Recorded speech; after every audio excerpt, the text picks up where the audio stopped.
Okay, mga kamamba, may dumating tayo ditong MIUI 125. Ang problema nito mga kamamba ay umi-start naman siya sa umaga, kaso mahirap siyang pa-startin. Parang malulubat na ang battery bago siya umi-start.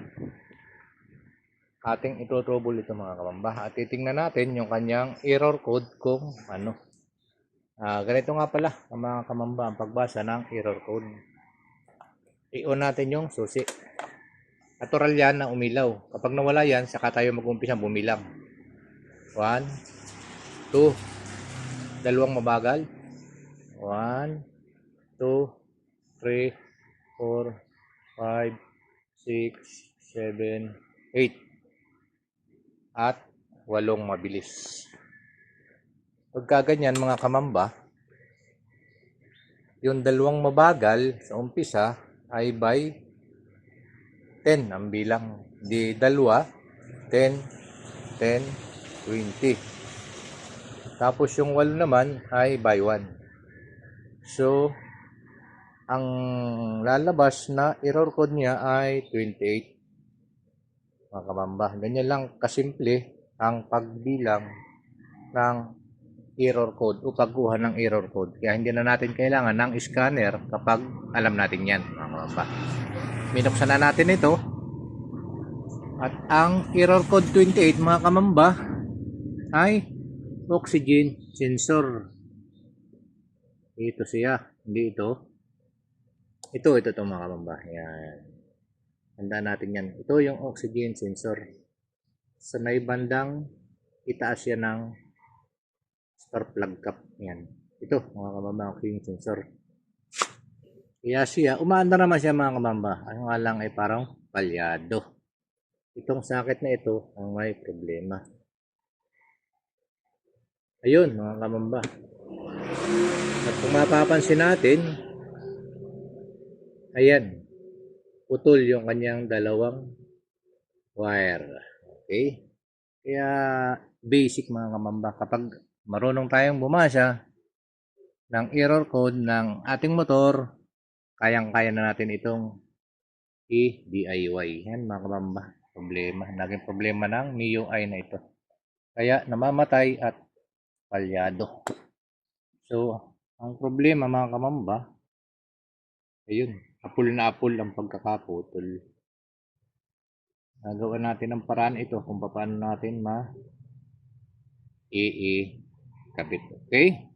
Ganyan lang mga kamamba, hindi na tayo mahihirapan at kung ano-ano pang ating huhulaan kung ano ang sira. Kapag alam natin, basahin ang error code.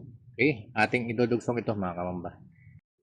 Okay, mga kamamba, napalitan na po natin ang socket. Yan, mabili na po tayo ng bago. Ayan po, dinugtong na po natin. Gamit ang shrinkable tube. Okay, ayan.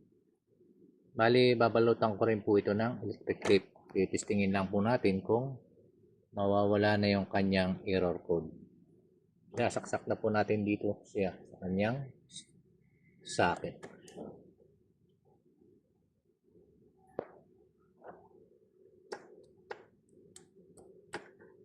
Okay. Yan mga kamamba. Saksak na po natin. Yan po ang problema. Kapag ang error 28 ang lumabas sa ating panel gauge. Testingin na po natin pandaret kung mawawala na yung kanyang error code.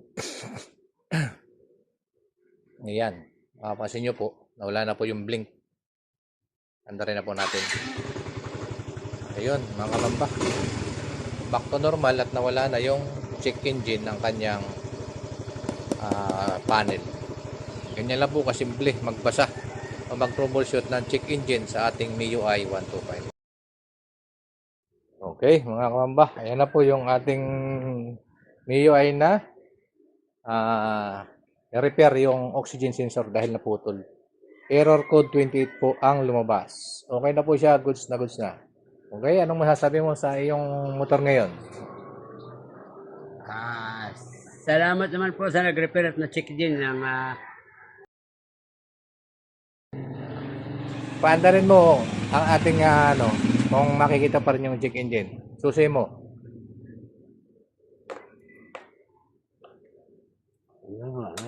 Ayan. Okay na. Ayan, mamamatay na yan. Okay? Okay, start. Start. Oh. Okay. Oh. Okay na po, okay na. Ayan. Ganyan lang po simple mag-troubleshoot ng ating error code 28. Maraming salamat, bossing.